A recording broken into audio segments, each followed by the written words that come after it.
ITV is an absolutely central plank of British cultural life. It shouldn't be given up lightly. The US presence might cause some concern. The argument from both companies is going to be that if you don't allow this to happen, look at the reality of TV. Who will you let buy ITV to try and secure its future? The company behind Sky News wants to buy the home of Coronation Street. Sky and ITV combined could be the future of British broadcasting, or it might just be a regulatory soap opera. This is why. The drama is moving off the cobbles and into the boardroom. ITV is, of course, the home of Coronation Street, Love Island, I'm a Celebrity, and much, much more on top.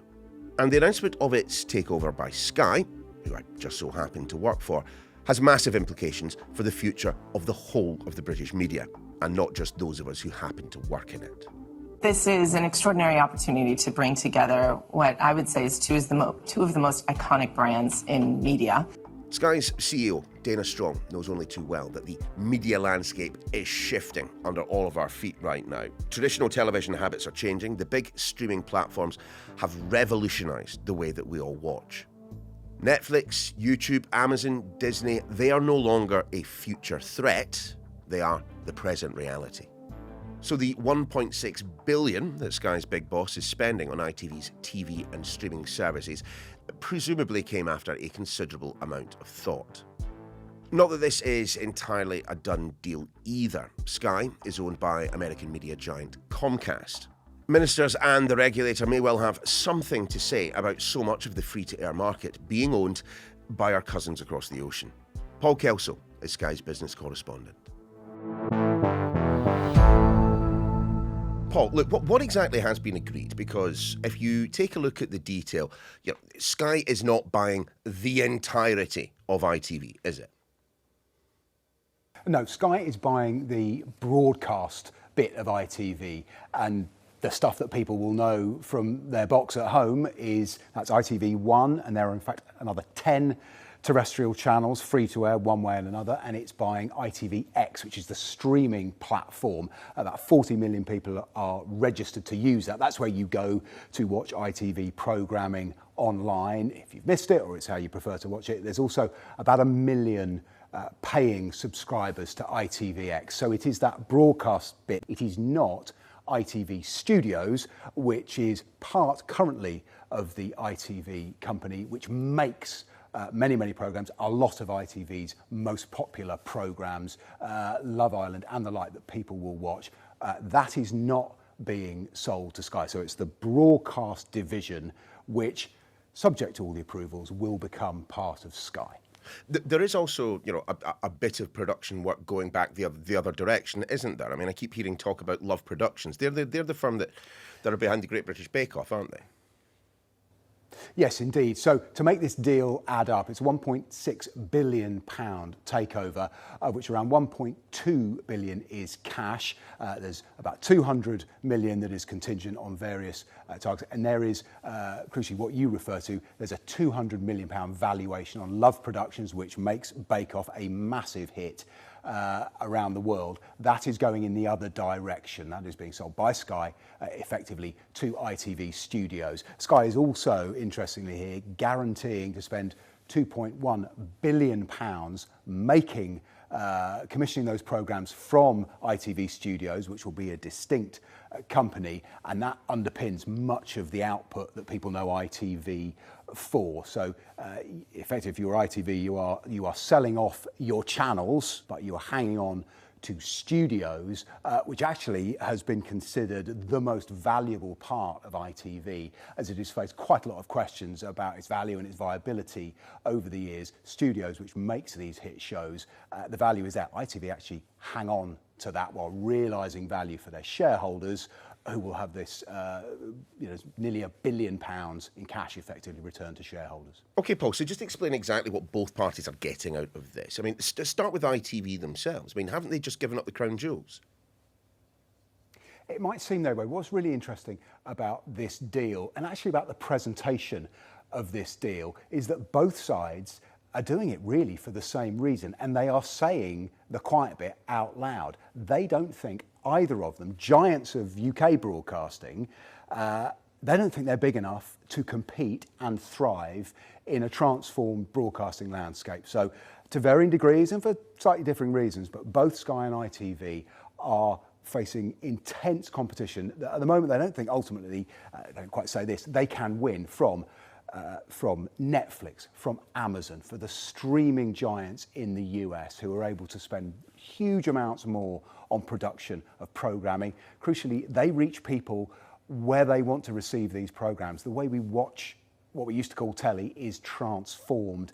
Direct to viewers streaming. Don't worry about a schedule. There's no need to appointment to view. You can watch it in bed. You can watch it on the train.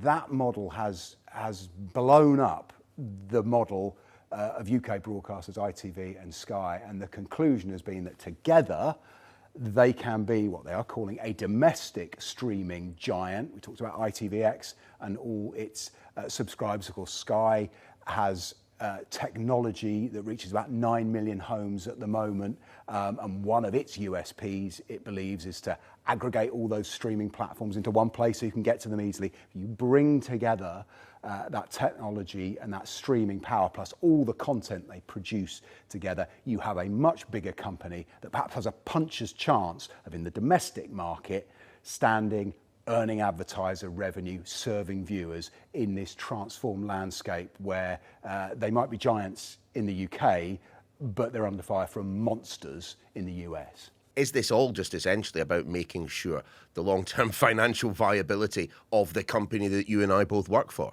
It's certainly absolutely part of Sky's plan. Sky, of course, part of its own US giant in Comcast, which bought the company from Rupert Murdoch's companies probably 7 or 8 years ago. It's absolutely part of strengthening Sky in the UK. I think it's absolutely part of ITV's plans to thrive and survive. My understanding is that it was ITV that was looking for a partner, looking frankly for someone to get involved in a takeover as it looked at its strategic future. It has seen viewing numbers fall because less people watch linear TV, advertising revenue, in part because those viewers have gone, but in large part because now when you talk about TV advertising, what you're actually talking about is a tiny portion of video advertising, which is now dominated by Meta, by Google, by YouTube, by those streamers. So ITV was looking for a way of strengthening, and they went hunting for partners, and they concluded that Sky was probably the likeliest if Sky was interested. And it turned out in negotiations that have been going on for a very long time that Sky absolutely saw something for it here with the blessing of its American parent. And so it's a big deal for Sky. You might argue it's an even bigger deal for ITV.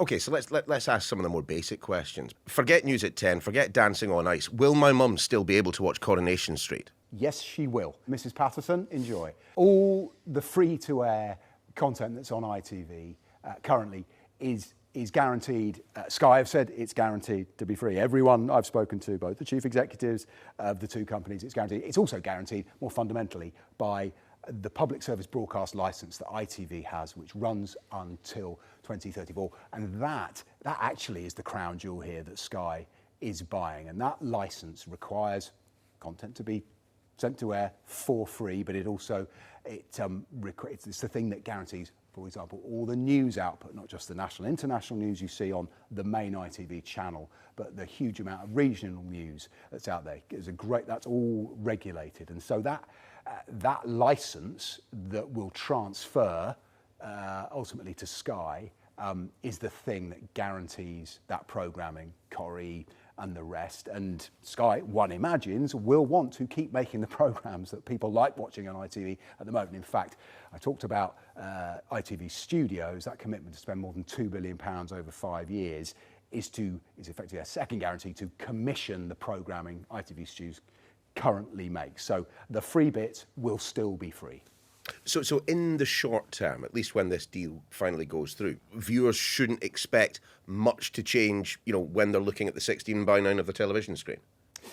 They shouldn't. We're told that the brands will remain distinct, and actually, why would you? They are both valuable brands in their own right. Why would you destroy that? So, what you might see, I think you'll start to see some more cross-pollination, some more. You'll see more of both on the other platforms. Sky have talked about there being more sport available free to air on ITV. ITV, of course, having a storming summer with the World Cup. They've now got that quarter final next Saturday at 10 o'clock. That's a prime example of the kind of peak free to air moment that channel, particularly ITV, is built on. There's the ITV, the advertiser offer of millions and millions of viewers, but we can see perhaps more sport feeding in there. Of course, there are existing rights deals that are complex, but so you can see more of that. Sky have talked about showing more of ITV's regional news across its digital platforms. Sky News, we provide that. That's the increased exposure for both brands on the other brand. You know, what Sky got, it's got volume of high quality, it's got stuff people will pay for, whether it's the Premier League and all the sport. What ITV got, it's got bigger audiences on free to air than Sky attracts to its subscription offer. Sure. I just want to kind of focus on that point about sport just for a second, because as you say, ITV, traditionally a free-to-air home for major sporting moments, England games, tournaments, racing, the rugby. I saw what you were trying to do with the World Cup baiting a couple of minutes ago. We'll gloss over that, but you're right, it's been a great summer for them. Let's be honest, here at Sky Towers, they've often had a rather different approach when it comes to putting sport on the telly. Free at the point of delivery, perhaps, but certainly not free.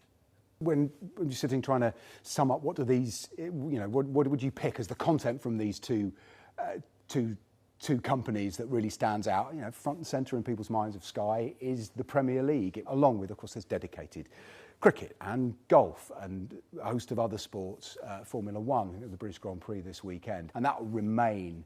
One imagines the heart of the Sky offer. It will be very interesting, and I've got no idea if this will be the case. Everybody says it's too early to say. But might one see Premier League matches available on ITV free-to-air? You could argue that completely undermines the pay model, but one can see all sorts of questions will be asked about. Of course, the concern is free stuff going to be you're going to have to pay for it? The answer today is no. Or might it be that pay stuff, more of it might be available for free, particularly as the two companies are talking to regulators about how to get this deal across the line. So it'd be very interesting to see what precisely happens, whether those lines get a little bit blurred for both companies. I know we've touched on it already, but genuinely, what does this actually mean for news in the United Kingdom? Whenever we see kind of takeovers, mergers of this kind, plurality of media sources is something that people are very, very concerned about. ITV owns ITV News. It's produced by ITN. Sky is now going to have a stake in ITN. Sky also has its own news organisation, Sky News, of which we are both members. Yeah, it's certainly going to require attention when we talk about the regulators here. When it comes to news and news plurality, that's it's a bit of a mouthful, that word. You're going to hear a lot of it. It essentially means the number and variety of news sources, so viewers and consumers can expect to hear more than one viewpoint, frankly. And of course, broadcasters are regulated both at Sky and ITV by Ofcom, which requires balance and fairness. But this plurality point, today, Dana Strong, the chief executive of Sky, has said they will guarantee the editorial independence of the two news organisations. So there won't be one editorial mind governing both. They are pretty diverse. Sky News offers its rolling news channel as well as all the digital offerings. ITV have an offer that is both the bulletins that they are required by law under the licence to provide, the main evening bulletins, early evening, and around 10 o'clock.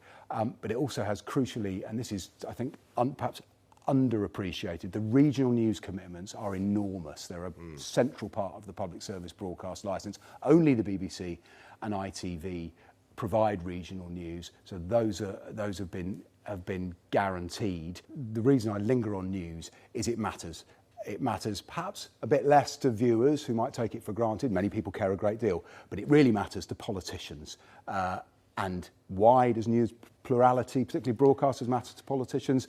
Well, we're the people who put them on telly quite a lot. Companies, they're certainly not at this stage telling us how they're going to satisfy the regulators, but you can bet there are advanced plans and arguments to tackle that question around news, who makes it, to ensure that people watch news that is fair, balanced, objective, and crucially, coming from a variety of sources. You know, isn't there a very real risk that this takeover means that one media group perhaps has too much influence over British television? I can imagine that there may well be voices within government not desperately pleased that an American multinational is the one that is coming here and taking up a significant chunk of the media landscape.